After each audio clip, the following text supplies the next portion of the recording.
Hello दोस्तों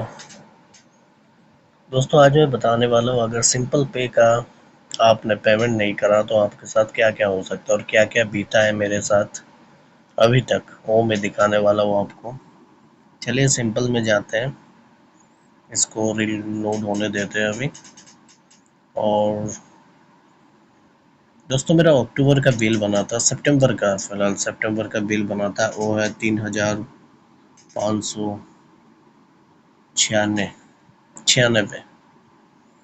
इतना bill मेरा बना था, समथिंग 19 पैसा। और मेरा कुछ फाइनेंशियल इशू चल रहा था तो मैंने किसी का भी नहीं दिया, धीरे धीरे आपको वीडियो बनाकर दिखाता रहूँगा। बट लोगों का सिंपल में काफ़ी क्वेश्चन रहता है लोगों को कि ये अगर हम इसका पेमेंट ना करें तो क्या होता है। देखिए दोस्तों, ये वीडियो मैं उन लोगों के लिए बिल्कुल नहीं बना रहा हूँ जो पेमेंट लेकर देना नहीं चाहते एकदम। ये उन लोगों के लिए है कि अचानक आप किसी भी क्राइसिस में फंस जाते हो और पेमेंट नहीं कर पाते, किसी भी कंपनी की, कोई कंपनी से आपने पैसा लिया है दोस्तों, ये आपको देना है। ये एक सर्विस प्रोवाइडर है, ये एनबीएफसी इनका रजिस्टर्ड भी नहीं है, ठीक है। मेरा बिल बना था 3500 समथिंग, जो मैंने आपको दिखा दिया। और आप देख पाएंगे कि मैंने इनको, सितंबर का बिल था, मैंने उनके, एक्चुअली उनका कोई कॉल नहीं आया मेरे पास एक महीना तक। अक्टूबर में भी कोई कॉल नहीं आया, सितंबर में भी कोई कॉल नहीं आया। एक कॉल मेरे पास आया था, वो 4 नवंबर को था। तो एक्चुअली मैंने उनको पूछ के रखा था कि सर आप मुझे कोई एक ऐसा लिंक दे दीजिए जो कि मैं पार्शियल पेमेंट आपका कर पाऊँ। तो पहले उन्होंने मना किया कि आपको एक ही साथ करना है, मैंने टाइम लेता गया। एक बात हमेशा ध्यान रखिए दोस्तों, अगर आप किसी मजबूरी में पेमेंट नहीं करते तो एक चीज़ का ध्यान रखिएगा, ये आपका, आप कभी भी कंपनी ये नहीं मतलब बोलना चाहिए कि आपने कोई 420 ही किए उनके पास। इससे आप बच सकते हैं, लीगली बच सकते हैं। इसको बस आपको यही कहना है कि कंपनी को आपको अवगत कर देना है कि सर मेरा कंडीशन अच्छा नहीं है इसलिए मैं पेमेंट नहीं दे पा रहा हूँ। एक मेल कंपनी को आप लोग जरूर करें। ये भूल कभी ना करें कि चुपचाप बैठ जाए, फ़ोन ऑफ कर ले, फ़ोन का सिम फेंक दे।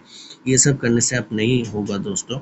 मैं आपको एक बात बता रहा हूँ, ये देखिए, मैंने फ़ोन करा तो उन्होंने मुझे सिंपल बोल दिया कि सर अगर आप पार्शियली करना चाहते हैं तो पार्शियली कर दीजिए। मैंने 1800 का पेमेंट करा, उसको 800 का करा।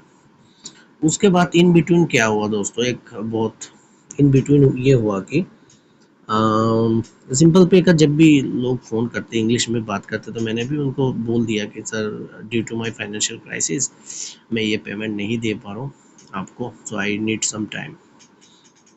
सो ये जो पेमेंट मैंने दिया है, उसके बाद क्या हुआ, उन्होंने मुझे डिमांड नोटिस भेजने शुरू किए। पहले दिन मैंने डिमांड नोटिस को काफ़ी सीरियसली लिया था, पर पता नहीं उसके बाद एक हफ्ते तक डिमांड नोटिस तो लोग भेजते गए।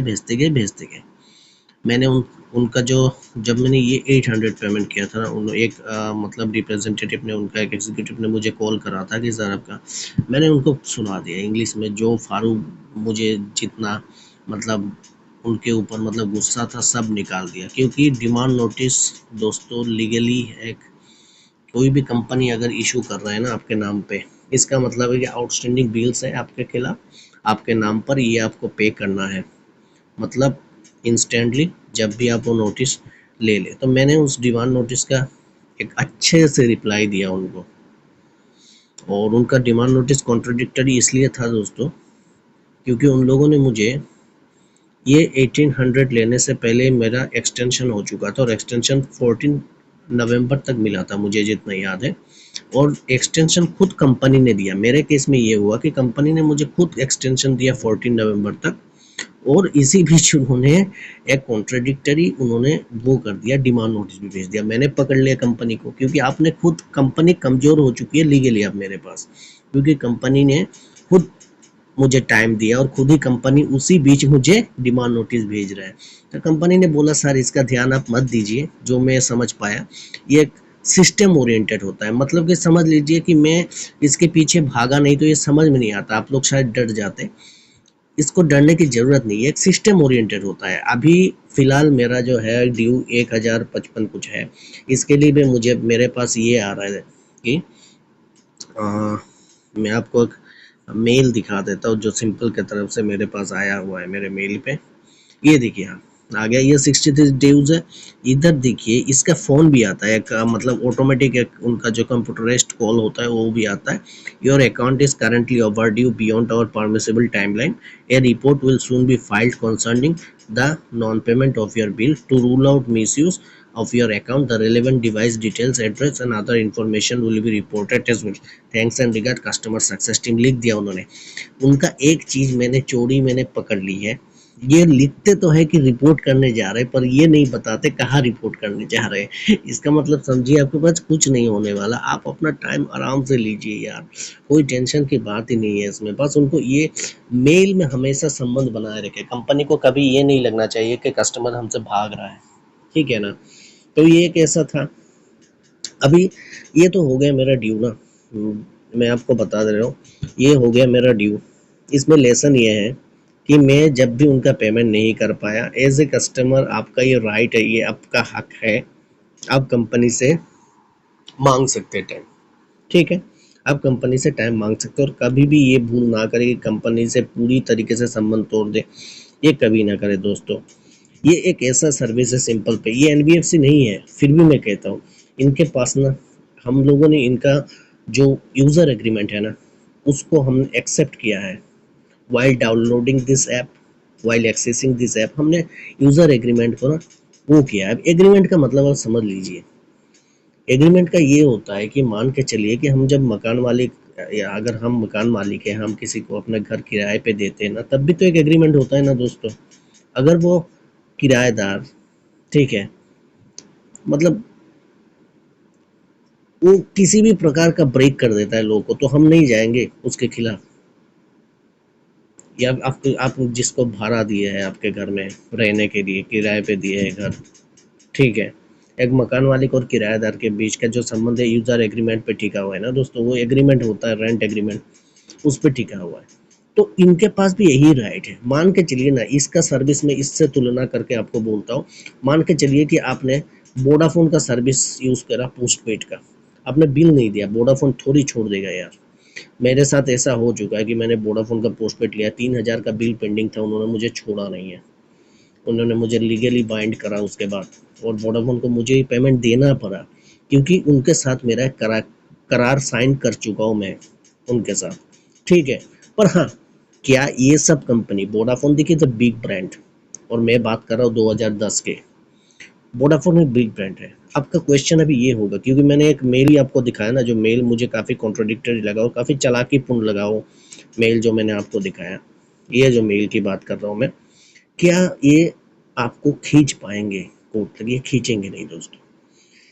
कर सकते हैं, नहीं करेंगे, उनके पास अपना राइट्स है, पर नहीं करेंगे। उनको भी मालूम है जो मैं पेमेंट 7 दिन में ले सकता हूँ, वो पेमेंट मैं क्यों 4 साल में लूँ। और इसके लिए कौन, ये जो आप देख रहे हैं ना, ये जो 1055, इसके लिए कौन कोर्ट तक जाएगा दोस्तों। टेंशन मत लीजिए, समय लीजिए, पैसा आपको वापस करना है आज या तो कल।